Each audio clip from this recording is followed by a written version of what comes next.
I have stolen the job of Spencer. Spencer had to introduce John Chambers and Nancy Hulgrave, and I decided to do it because I have such a great friendship for John, and he has been so wonderful for the industry, for the countries, making a lot of investment and taking a lot of initiatives and making Cisco a reference in terms of digital and helping, thanks to him, all the startups and all the industry. So it is my privilege to introduce John Chambers, my friend, and Nancy Hulgrave. John, welcome. It's a pleasure. And Nancy, who doesn't need any introduction. Please.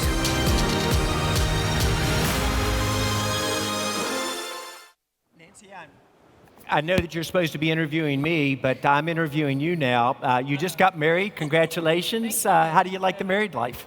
Oh, so far so good, you know. No complaints. Good. Married to an entrepreneur, actually, so Awesome. something we can celebrate here. But it's not about me today, that's for sure. But I do just want to say a quick thing, because we are in Paris, and it's not every day that you find two Americans from West Virginia Yes. in Paris. So coincidentally, we hail from the same county there. So just hello to the people of Charleston, West Virginia. But here we are today talking about tech in Paris, and it's a real honor and a pleasure for CNBC to be conducting this fireside chat. And John, as Maurice mentioned there, you really hardly need an introduction, and you've been more than 2 decades, of course, you were leading Cisco, now taking a real interest in startups. The word here is disruption, so simply let's start off getting your view. What are the biggest factors in disruption at the moment? So if you watch, the fundamental change that now is occurring in all society, the information age went from 1990 to 2010. The US was a key beneficiary of that. President Clinton wrote it very effectively with GDP growth and job creation. You're now about to see a digital revolution that will have 5 to 10 times the impact of the internet today. And so you're going to see every country, every city, every state, every company, regardless of size, every home, every car go digital, and that will completely transform society. The economic benefit is probably $19 trillion. But what surprised me, Nancy, is actually we see governments leading in this as opposed to business. And France is at the forefront of that. Interesting you say France is at the forefront, because that will come to the surprise of many who say, for years, there was lack of interest in investing in France. They say London is the tech capital of the world. Why are you so positive on France? Well, I became so positive on France 2.5 years ago. 2.5 years ago, several of the large businesses from France, but especially Humidef, Pierre Gattaz, who heads up the French organization, 750,000 French companies, said, John, France is changing. You need to think about investing. You need to think about being a partner with the country. And I said, Pierre, I don't see that. You know, I had the view that most Americans and many do around the world that France would not be a good place to locate jobs and business. He said, come to CES. Look at what we're doing there. And at the Consumer Electronics Show 2.5 years ago in Las Vegas, France was the #2 country behind all other countries in the world with number of startups there. The year after that, they were #2 again. And this year, they were #2 with 190 French startups. So all of a sudden, you saw business leaders saying, let's make this transition. I saw a startup community starting to explode in France. And France will become the startup capital of Europe, in my opinion.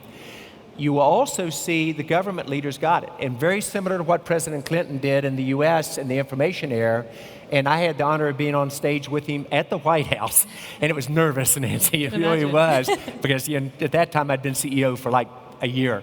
And he outlined an information era. He said this is going to change GDP, job creation, American income, and very few people believe that. And I was the business leader that talked about how it would occur. During his administration, we created 22 million jobs, 18% growth in real GDP, 17% growth in real American income per household. The last time America got a raise was 2000. Since then, it's been down. That explains part of our political issues now. Fast forward to today. The leaders in digitization around the world, France, President Hollande understood it. Prime Minister Valls was the person that really made the announcement with this. The economic minister and digital minister, Macron, he understands the implications of it. La Durand understands it on defense. Their education minister, their interior minister. You have a government that understands how this is going to change the lives of every citizen in France, how it's going to create jobs, how it's going to be inclusive, how it will change the education system, and almost all jobs of the future, whether it's in France, the US, or anywhere else in the world, will be created by startups and small to medium businesses. Large companies will not be where jobs will occur. In fact, actually, with this digital evolution, 40% of the large companies in France, in Europe, in the US, and around the world will disappear in the next 10 years because they will get overtaken by new business models and changes. I'm delighted to hear this enthusiasm about France and Europe as a whole, especially in a week that's been dominated by Brexit talk, as you know. Yes. But some of the more pessimistic voices might say, what about the labor reform that's struggling to get passed here? Yes. What about sticky regulations? Does that concern you? It does. But let's use an example. Prime Minister Modi, to take it halfway around the world, then answer specifically about France. He is basing his whole future of his country in India on changing the lives of 1.3 billion people. He will bring this capability to every citizen in his country.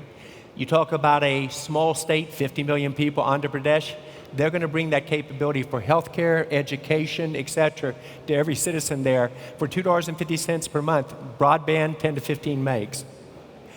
In order to make this transition, they've come with what regulations have to change in India. How do you make India a manufacturing powerhouse? And they have changed more in 12 months than I saw the change in the prior 10 years.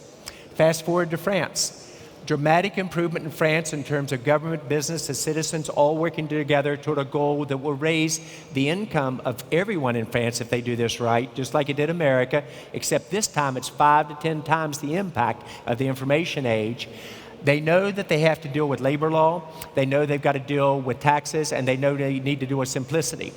So assuming government does its part, and this isn't political about one party or the other. I've talked to leaders of both parties while we're here this week in terms of mayors and presidents of the states, et cetera. Everyone is on board. You have to make this change. The future of France and the ability to adjust in a very complex, rapidly changing world is about becoming a digital country. And when France leads here, you'll see it match, interestingly enough, India and Israel, the startup nation, both of whom I've been with in the last couple of weeks. Everybody is changing. The U.S., unfortunately, is getting left behind. Well, I was just going to say that interesting. You have a lot of enthusiasm about these three countries, India, Israel, France. Where is the U.S. in that? Why have they been so slow to really bring about their own digital revolution? And do you expect it to come under new leadership? Well, I'm cautiously optimistic. The U.S. is the only country in the world that does not have a digital plan for their country. And beyond a digital plan, look what both India and Israel and France are doing. They have a digital plan and they're well into the implementation of it. So my own view is for the first time ever, the U.S. is falling behind in terms of the information age as this transition occurs. And I'm personally going to back whichever candidate is able to articulate a vision for our future country that encompasses a digital U.S., a ability to get pay raises again across all Americans, that really creates an equal footing on a global basis. But to give people in this room a feeling for how quickly this occurs, let me just walk through the last 2 weeks at the government level.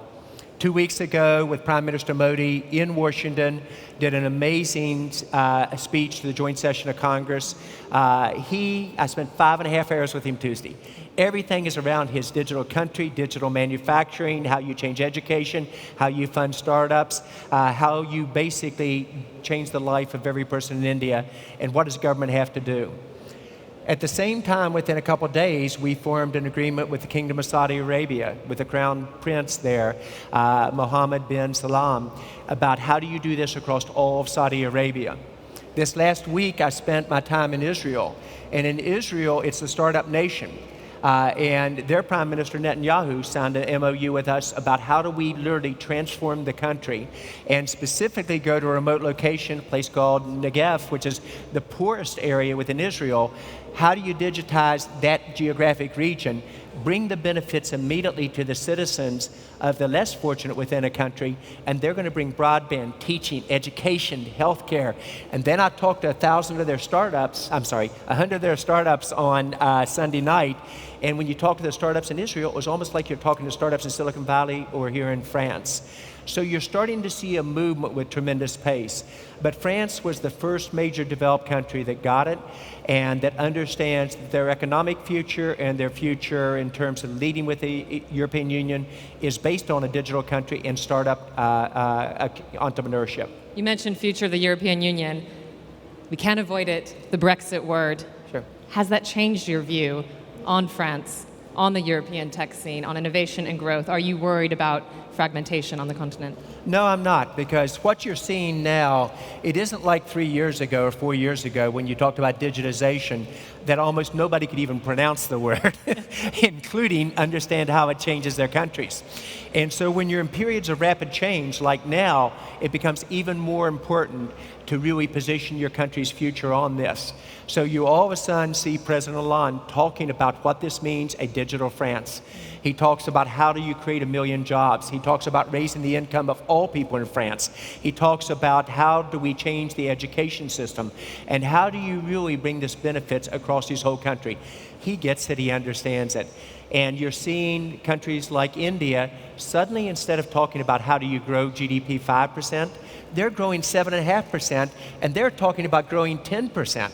As a country, they'll be the fastest growing major economy in the world, and they're thinking about double-digit growth. So I actually think these changes calls for countries to be agile, but whether it's Germany, whether it's UK, whether it's Italy, whether it's France, by the way, all of those are partnering with Cisco about how do you digitize your country. You mentioned that Hollande gets it, but he's also facing political opposition, pressure from Marine Le Pen. Mm-hmm. Does this hit at how dependent innovation is on government forces, and in some ways can government be the biggest threat to disruption?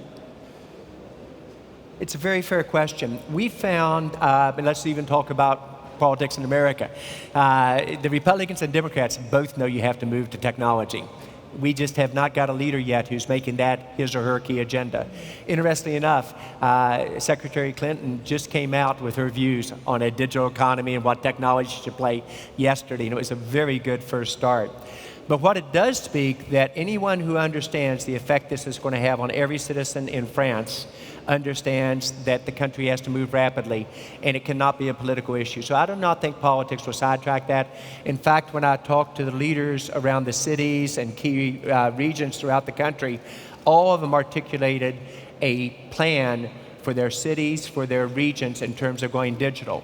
90% of CEOs in France and around the world know they have to go digital and are committed to doing it, yet only 10% have a plan they're comfortable with. That speaks to disruption.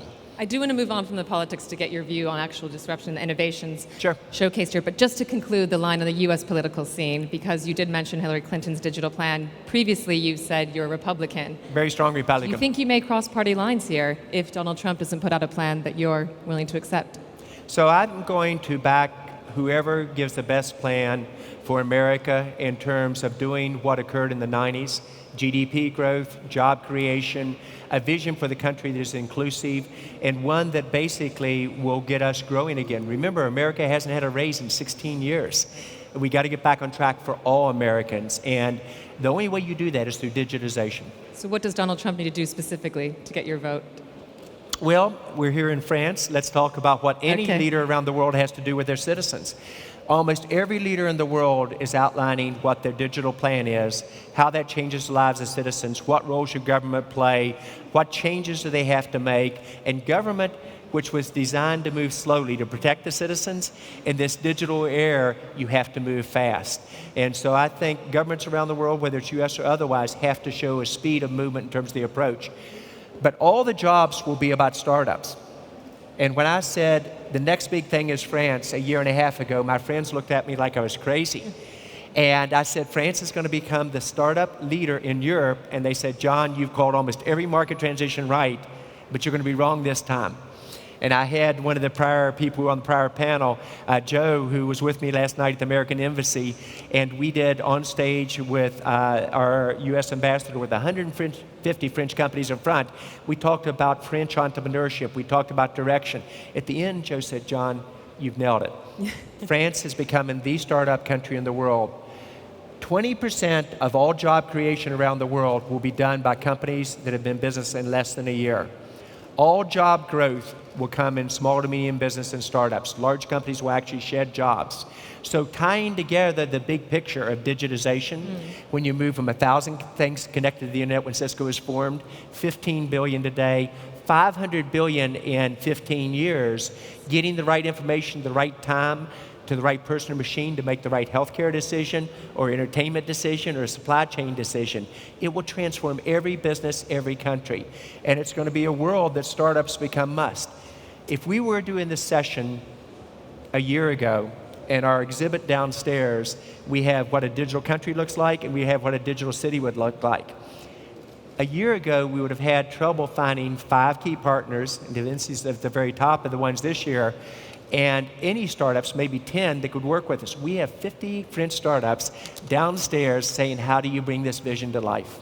You mentioned transition, which is a key phrase here, because at Cisco, market transitions. The market transitions, you oversaw just short of a dozen transitions, you might say, in various periods of your career. About 6 or 7, yes. About 6 or 7. Where are you looking right now? Where is Cisco looking when it comes to the next big thing? The next big thing in terms of Cisco, and I think the industry as a whole, is as this Internet of Things takes off, as everything imaginable gets connected, as this elongates our lives, as it changes our incomes, as it allows everyone in the world for the first time to be inclusive and participate, regardless of religion, geographic location, gender, age, etc. That is the next big thing, and it will transform companies and countries at a tremendous speed. Within that, everything that you see outgrowth will, whether it's cloud or big data, or it's the tremendous improvements that will occur in terms of DNA and the changes that will be made and new biotech capability feeds off of that basis. The other next big thing is what I said a year and a half ago. It's going to be a world that I think France has an excellent probability of leading. And so I look at France and I say, Vive la France, Vive la Digital France, and Vive la French Tech. This is going to be the country that I would bet on in Europe more than any other. I believe the others would do well, but I think France is going to lead. And are there any specific sectors here that you think offer particular promise? It is exciting to watch what occurs with digitization. It's going to affect every key industry vertical there is. And so whether it's healthcare, whether it's defense, whether it's energy, whether it's the service provider sector, whether it's the government services, all of them are affected by this. So that's why you see that when you think about a plan, you don't do this in silos. Yeah. It's like a city. You don't think of a city as smart lighting, and you don't think of a city as government services and traffic and security and video and parking and asset sharing and garbage collection. You think about how they come together architecturally. And that's why almost every major country in the world that has a major digital plan, Cisco's had the honor to be their partner, and almost all smart cities have Cisco as their partner as well. We think about it architecturally and outcome-based. Another lesson that you've taught many from Cisco, you often innovated through acquisitions. Yes. A big question here when we're talking to the big firms in the audience, also the startups, yes. Perhaps they're looking to team with the big firms, the traditional players. Do you still think that is the best way to innovate, or should they also be innovating from within? Well, in the early 1990s, Nancy, we decided that innovation wasn't just about doing it yourself. It was about partnering with other companies, and you partner big to big, you acquire big to small, and doing acquisitions. We've acquired 187 companies. Probably 2 out of 3 of those have worked very well. Probably 90% of the industry fail. But my view is you innovate on all the fronts. And so you think about in this market that's moving so fast and you want to focus on outcomes, you've got to bring all these technologies together, make them lower cost, and be able to have a higher probability of producing the results that you want. And so you begin to look at innovation being all those components together. Cisco will continue to be very acquisitive, and it's worked for us very well in the past. Now, the question you're about to ask me, so I'll answer it, I can watch, is are we going to start acquiring companies in France? Of course. You read my mind. Of course. And if you watch, even some of the startups that I'm involved in, being the coach of and an investor of, et cetera, they start talking about their first acquisition being in the US or maybe in Asia.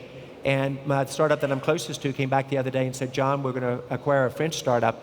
Is that crazy? And my answer was, not only was it not crazy, you're reading the trends. So you begin to see this country where almost no venture capitalists, almost no American company would say would be a good place to do business, a good place to invest your future, a good place to do acquisitions, changing in this digital world. And I've got to give the political leadership a very positive note. They have the courage to change and understand what it means to their country, and then have the courage to make the changes in the key labor issues, the key tax issues, the ease of doing business, simplicity, if you will. You mentioned courage is interesting because, yes, there's a strong record of acquisitions, but it hasn't always been easy for Cisco. You mentioned a few acquisitions when you talk about some failures there. Yes. So how do you convince people to take the risk? Especially when valuations have been quite high. We may be seeing a bit of a pullback there now. So let's assume you're a French company, a large company, or a small company. The reason that you think about becoming digital is about survival. The reason you look at internal development, and especially if you're in a market that's growing rapidly, acquiring your peers is about leadership. And so when you think about that, you've got to have the courage to make the step. And as I coached many of the startups, and I've talked to literally probably 7 countries in the last 2 months, probably 100 different sessions with startups, they all say, give us advice. How do you scale? How do you grow? How do you decide about internal? How do you decide about external? What's your exit strategy? We go IPO, et cetera. The advice that I would give is, as a leader, first, you're going to be lonely, especially during the tough times, that you actually develop more as a startup leader when you get knocked down in your challenges than your successes. The media will write about your successes, so will your shareholders, but it's what you learn from your mistakes that are so important. And as an acquisition company, you've got to have no fear, and that's the reason I hang out with them so much. They think exponentially. We in traditional business or government think linearly. Linearity is gone forever. Just doing the same thing too long is a recipe for failure. Not getting market transitions is a recipe for failure.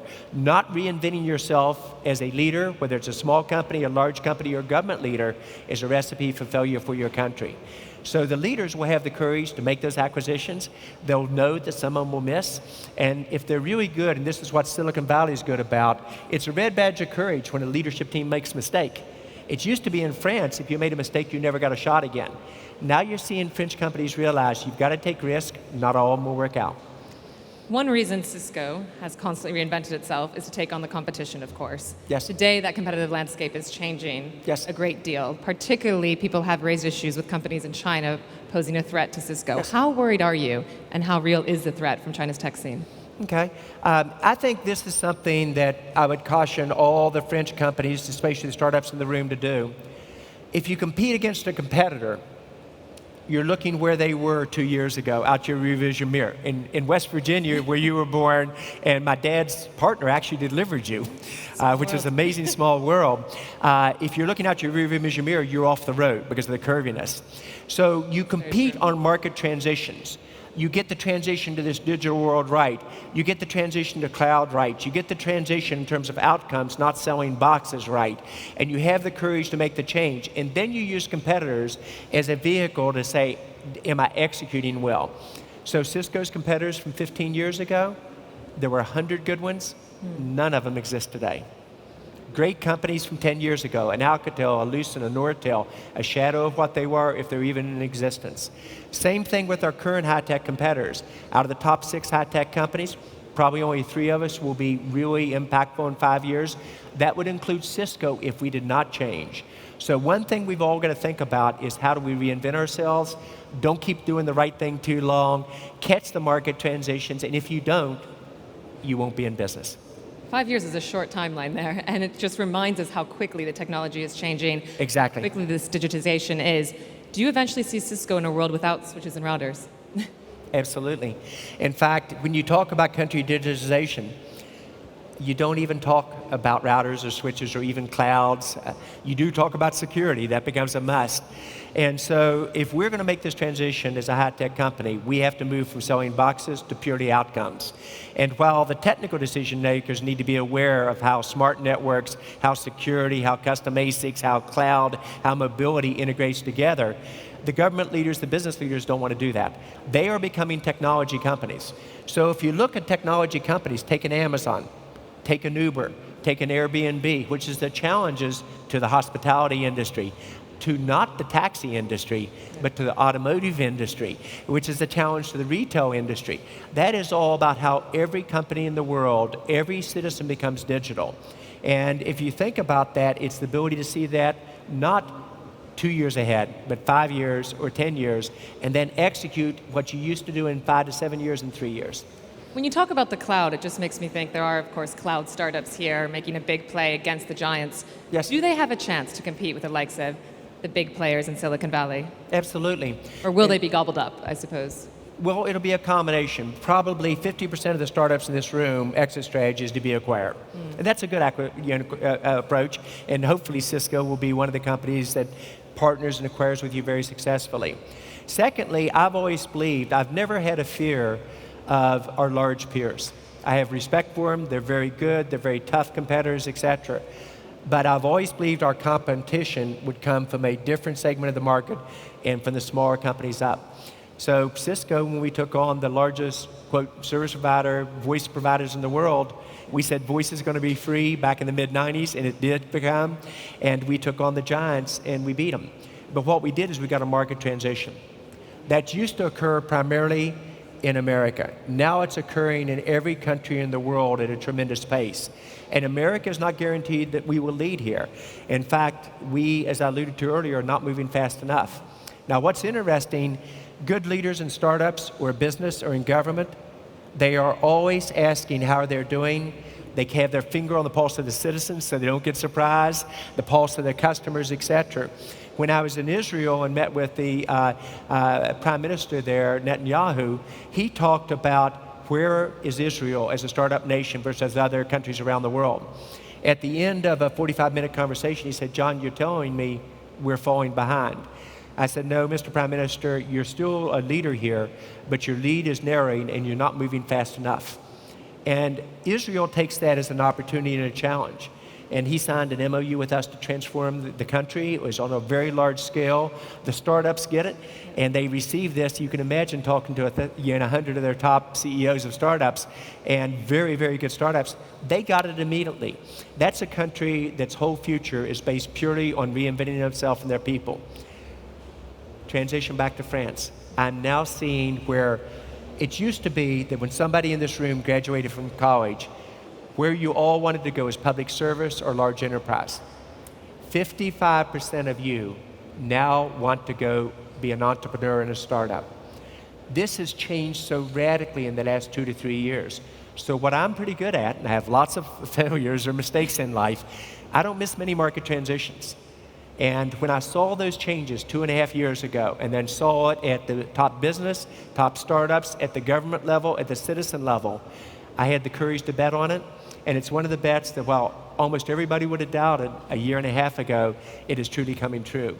And that's where we have to realize there is no entitlement. There's no entitlement that Cisco will be a great company in 5 or 10 years from now. We got to recreate ourselves. The US is not entitled to lead in this next era. We may or may not. It's interesting you say that, really making the point that the US is falling behind some of the other nations here. For so long, we've been talking about how to emulate success. Yes. The success of Silicon Valley here in Europe. Any Yes. tech conference you go to, how do you repeat what Silicon Valley did? Do you think the continent, France, anywhere across Europe here, will they one day produce an Apple? Will they produce a Facebook? Are they going to get to that level? The answer is absolutely yes. And what is interesting, and this is why any country or any business cannot take success for granted, you have to earn it. Often country leaders, when they came to the US would say, here's what you need to do better. If you watch Prime Minister's speech to the joint session of Congress, he was amazing. And I said very publicly, there's a lot the US could learn from India. including not just what the Prime Minister is doing in terms of inclusion and how fast he's moving, but how he's changing his country, and the ability to dream, not of growing 3 or 4% and say that's great, but growing at 7% and saying it's unacceptable, we're going to grow at 10. An entrepreneur saying I will grow at 15%, and they will. Same thing with the tech companies. It used to be everybody came to the US to see what we're doing. I think the tech companies in this room will come to the US for marketing expertise, for venture funding, for perhaps sales expertise, but you're going to see unbelievable ideas occur at a faster and faster pace around the world. And you've talked a bit about Cisco, obviously taking a bet in France as well. They have an interest here in Europe. You're investing as well. What are you interested in? What are you looking at specifically, not just globally, but sector-wise? You mean personally? Yeah.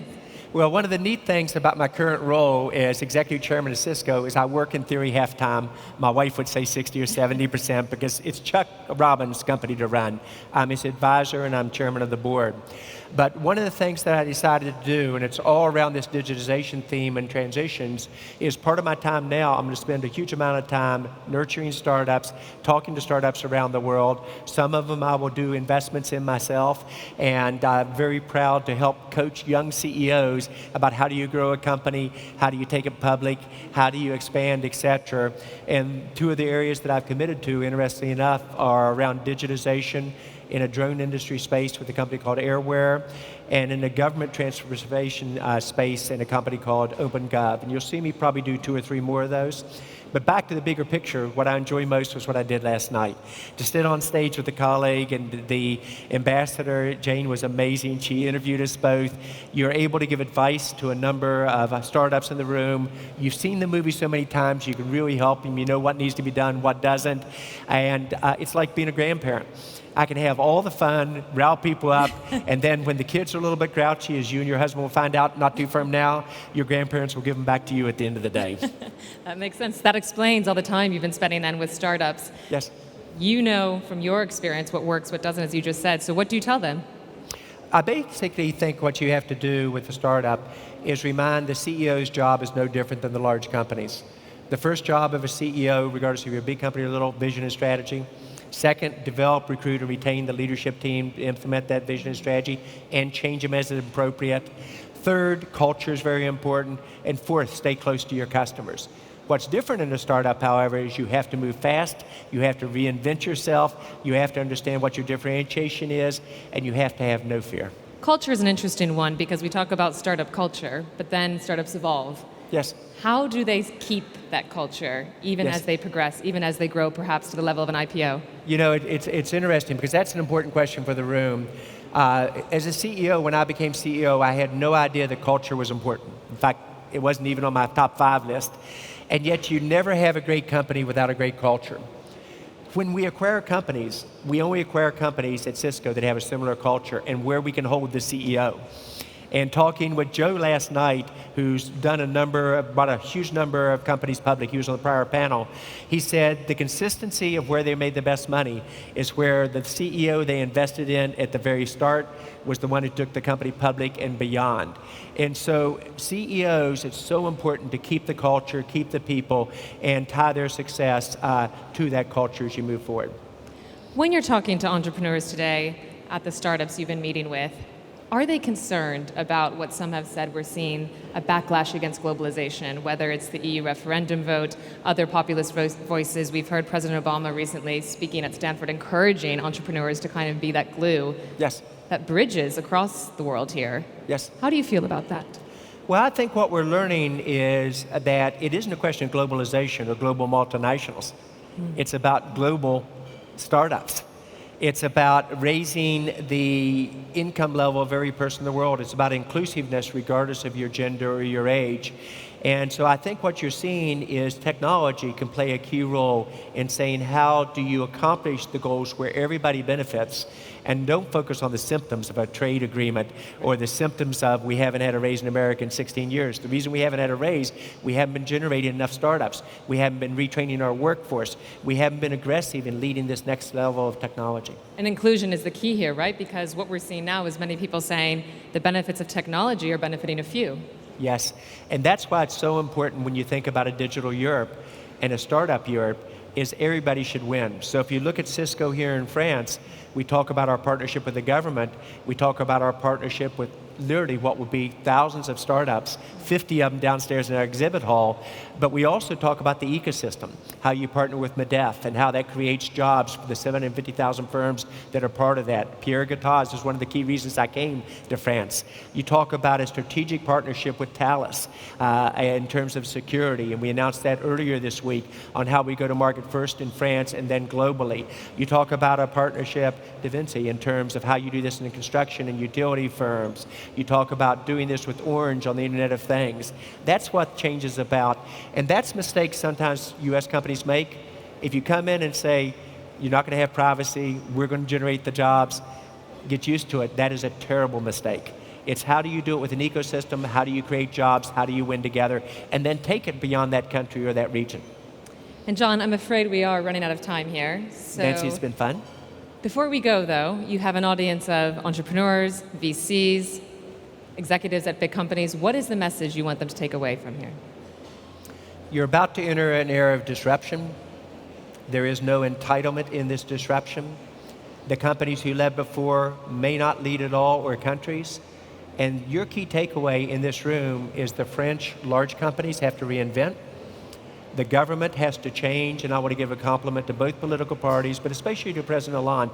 He had the courage to outline a vision, to implement that with Prime Minister Valls and Macron on the economic side and the digital world and the defense of Iran. You've got to change. I'm going to challenge you. I bet on France when very few other people would bet on France. I think you're going to win, but I think it's about execution. Vision and strategy is actually pretty easy, it's execution. So I'll close with my comments I said halfway through. Vive la France, vive la digital France, vive la startup France. All right, well that ends it. Thank you very much, John Chambers.